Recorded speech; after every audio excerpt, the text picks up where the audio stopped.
Halo semuanya, kembali lagi di podcast Koashare, podcast yang membahas tentang keseruan lika-liku kehidupan mahasiswa klinik atau yang biasa disebut koas. Perkenalkan, aku Echa, staf Biro Pendidikan dan Profesi BEM FK Usakti, dan hari ini aku akan menjadi moderator dalam program Koashare Kabinet Aksara Nareswara 2025-2026. Hari ini kita sudah kedatangan narasumber yang super keren dan tentunya inspiratif banget nih. Beliau adalah Bang Dio yang pernah menjabat sebagai Head of Membership and Development AMSA Usakti 2023-2024, pemenang Scientific Poster AMPM Usakti, serta penulis beberapa jurnal. Wah, lengkap banget ya pengalamannya. Oke, kita langsung sapa ya. Halo Bang Dio, apa kabar Bang? Ya, alhamdulillah kabar aku baik. Keisha gimana? Alhamdulillah baik juga. Nah, sebelum kita mulai diskusi, mungkin boleh nih Bang memperkenalkan diri secara singkat, sekalian nyapa teman-teman FK Usakti di sini. Boleh. Halo semuanya, namaku Indiarto. Bisa dipanggil Dio juga. Aku dari angkatan 21. Aku sekarang ada di stase kulit di Rumah Sakit AL Minto Harjo. Baik, berarti sekarang lagi full menjalani koas ya Bang? Betul, lagi full koas. Oke. Tanpa berlama-lama lagi, kita langsung masuk ke sesi pertanyaan ya Bang.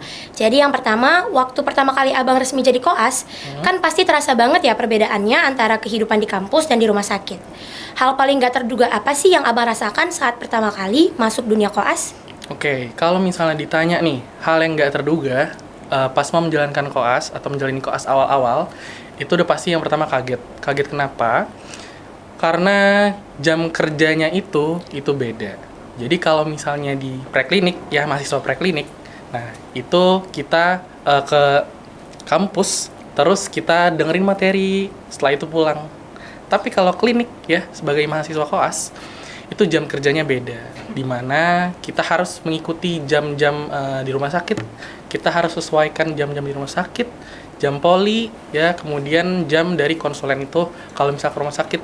Nanti kalau misalnya konsulennya poli dari jam 8 sampai jam 12, ya berarti kita ikutin tuh, ya dari jam 8 sampai jam 12 gitu. Abis itu boleh pulang.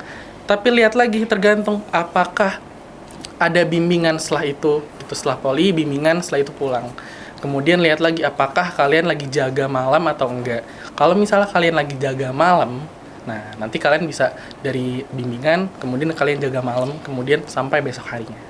Baik, berarti jadi perbedaan jam kerja ya Bang. Betul. Yang harus fleksibel ngikutin konsulennya, yang nantinya juga ada bimbingan, jaga malam, jadi agak kaget mungkin ya. Iya.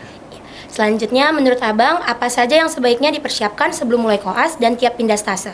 Oke, kalau ditanya apa aja yang perlu disiapkan setiap pindah koas atau mulai stase baru nih. Kalau dari aku sendiri, itu yang pertama bisa siapkan mental dulu nih, gitu. Kita nggak apa-apa kalau misalnya overthinking atau misalnya deg-degan, itu pasti hal yang wajar untuk kita, ya kan pasti. Nah, kedua, setelah kamu disiapin mental, kamu siapin juga otak, gitu. Kalau misalnya ke koas, masuk ke stase itu jangan kosong-kosong banget, gitu. Biar nanti kalau ditanya konsulen atau ngejawab konsulen, itu bisa ngejawab. Nah, konsulen juga tahu, oh kamu berarti pinter nih, dasar-dasarnya, basic-basicnya udah bisa nih di Trisakti gitu. Gitu, jadi yang paling utama mental. Betul. Dan selanjutnya harus dipersiapin ya dari sebelum koas gitu ya Bang? Betul. Oke, terus banyak banget teman-teman preklinik yang penasaran, sebenarnya jadwal koas itu seperti apa sih Bang?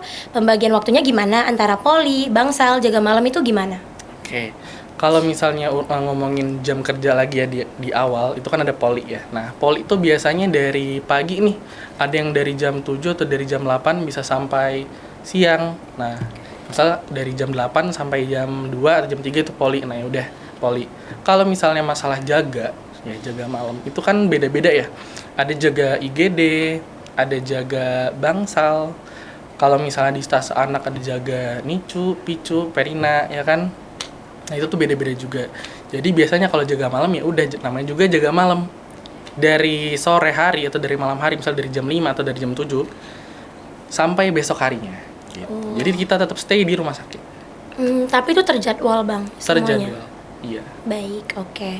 Selanjutnya, kalau boleh dijelasin tugas koas itu apa aja Bang? Supaya teman-teman tuh punya gambaran yang lebih realistis tentang perannya di rumah sakit. Oke.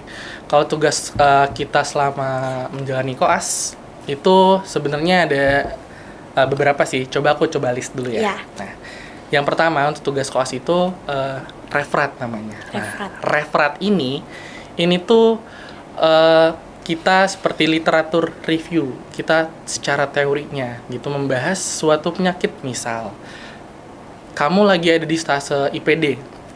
Nah, kamu bisa bahas semua penyakit yang ada di stase IPD. Misalnya kamu lagi mau bahas tentang shock, tentang DBD. Nah, kamu bahas itu. Tapi secara teori atau secara literatur review gitu. Jadi belum pakai pasien gitu. Cuman referat, lalu ada lagi Bang? Kemudian ada lagi tuh, setelah referat ada namanya journal reading. Nah, kalau journal reading, ya namanya juga journal reading, baca jurnal. Di mana kita membahas jurnal, ya. Kemudian nanti kita aplikasikan, kemudian kita presentasikan gitu tentang suatu penyakit atau suatu bahasan di stase tersebut. Ketiga, itu ada namanya laporan kasus atau case report. Namanya juga laporan kasus, ya kan. Dimana kalau yang tadi referat itu cuman teorinya, tapi kalau laporan kasus itu ada pasiennya. Nah, ketika ada pasien, kamu dikasih pasien, nah kamu boleh tuh anamnesis, misalnya fisik, lain-lainnya. Kamu bisa assess sendiri gitu. Kemudian nanti dari konsulen atau DPJP-nya, misalnya DPJP-nya ngasih terapi ABC. Nah, kamu tuh bisa mikir, kenapa ya konsulen itu ngasih terapi ABC itu. Kamu baca lagi di teorinya, apakah sesuai dengan guideline gitu. Kemudian nanti dibahas lagi, dipresentasiin lagi gitu. Kemudian tugas yang keempat itu ada namanya mini CX atau mini kasus gitu. Nah, mini CX ini kalau misal mau kita mirip-miripin sama yang di preklinik itu sebenarnya mirip sama pleno ya. Nanti akan dikasih sebuah kasus ya, kemudian nanti dibahas gitu. Kasus tersebut dari awal sampai akhir, dari anamnesis sampai edukasi gitu. Itu untuk mini CX. Kemudian ada juga namanya DOPS. Nah, DOPS ini itu kalau kita tarik lagi nih, kita mirip-miripin lagi, itu sama kayak KKD. Jadi secara klinisnya, secara prakteknya gitu.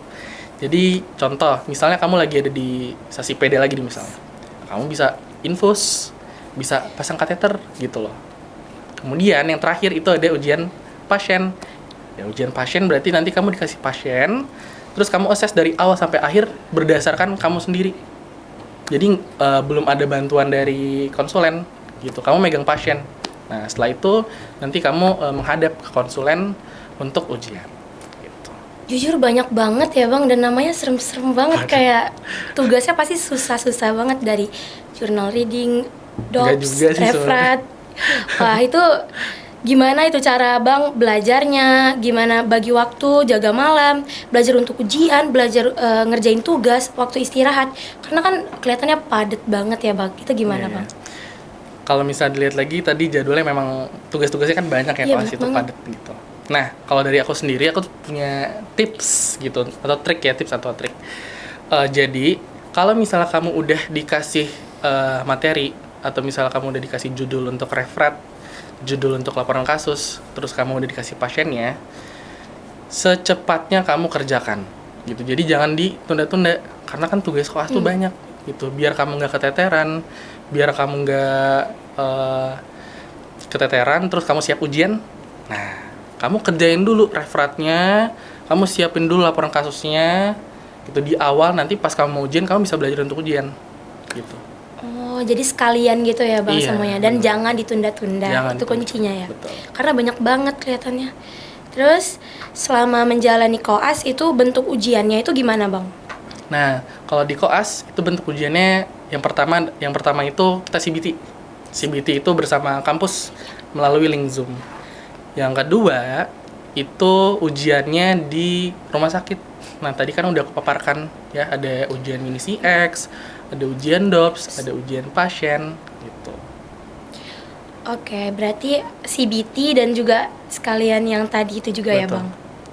Oke, berarti pernah nggak Abang tuh kayak ngerasa kayak burnout gitu Bang selama ngerjain tugas, ujian, jaga malam, semuanya kan padat gitu. Abang pernah nggak sih ngerasa kayak burnout, stres, gimana gitu, dan gimana ngatasinnya? Oke.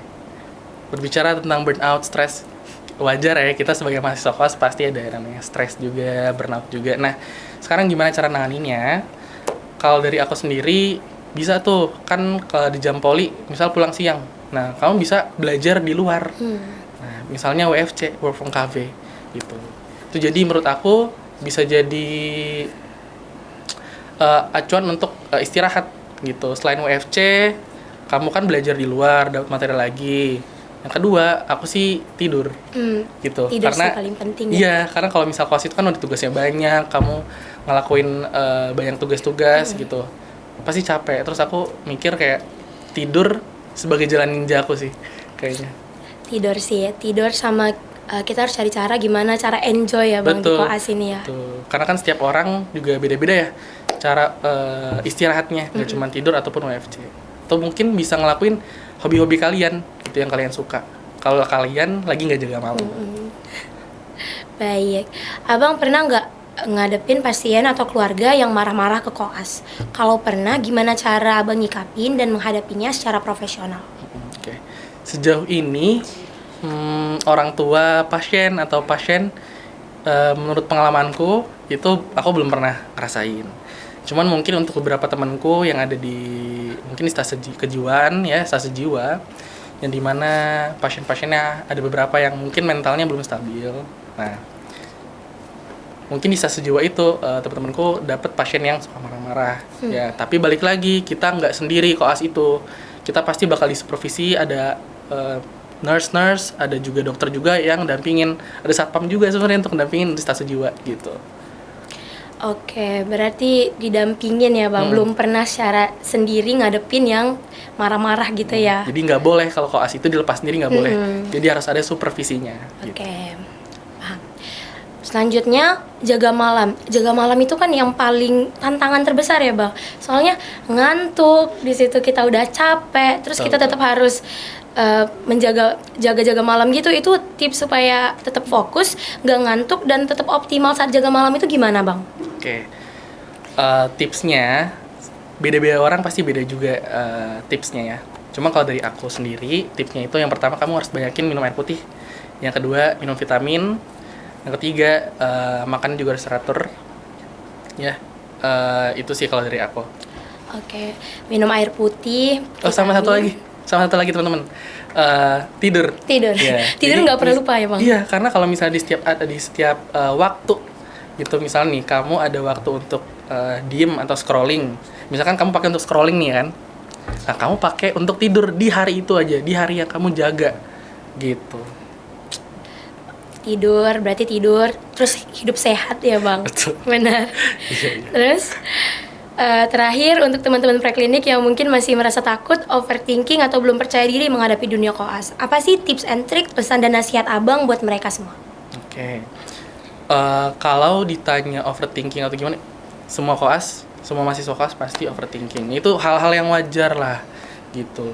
Cuman kalau dari aku, ya jangan takut ya untuk koas. Ternyata koas tuh tidak semenyeramkan itu yang kalian bayangkan. Malah jam kerja dari klinik dari koas itu lebih enak justru daripada preklinik yang sampai mungkin dari jam 3 gitu kan. Jadi lebih fleksibel klinik gitu. Soalnya kan orang-orang yang di preklinik kan taunya koas tuh sibuk, jadwalnya padat gitu. Ternyata setelah mendengar statement-statement yang Abang keluarin, ternyata bisa lebih tercerahkan ya. Amin, semoga Baik. ya. Terima kasih banyak Bang Dio atas insight dan sharingnya hari ini. Ilmunya benar-benar membuka gambaran tentang dunia koas dan pastinya sangat bermanfaat untuk teman-teman semua. Jadi mungkin Abang ada sepatah dua kata sebelum kita closing? Oke, baik. Kalau dari aku, jangan takut ketika kamu masuk koas. Overthinking itu hal yang wajar. Dan kita itu pasti membutuhkan mereka, bukan mereka yang membutuhkan kita sebagai koas.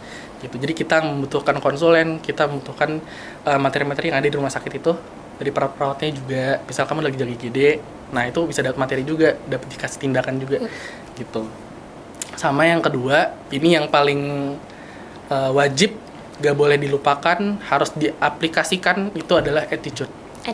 Ketika kamu pinter tapi gak ada attitude, kamu sama aja bohong gitu. Jadi yang pertama itu adalah attitude, yang kedua adalah otak kamu gitu. Ntar semuanya mengikuti. Baik. Jadi tips and triknya semoga bisa bermanfaat dan bisa diaplikasikan ke teman-teman semua ya, Amin, teman-teman. Semoga apa yang dibagikan hari ini bisa menjadi bekal, motivasi dan penyemangat untuk kita semua dalam mempersiapkan diri menuju tahap koas nanti. Terima kasih juga teman-teman udah nonton Koas Share hari ini. Sampai bertemu di episode berikutnya. Dadah. Dadah.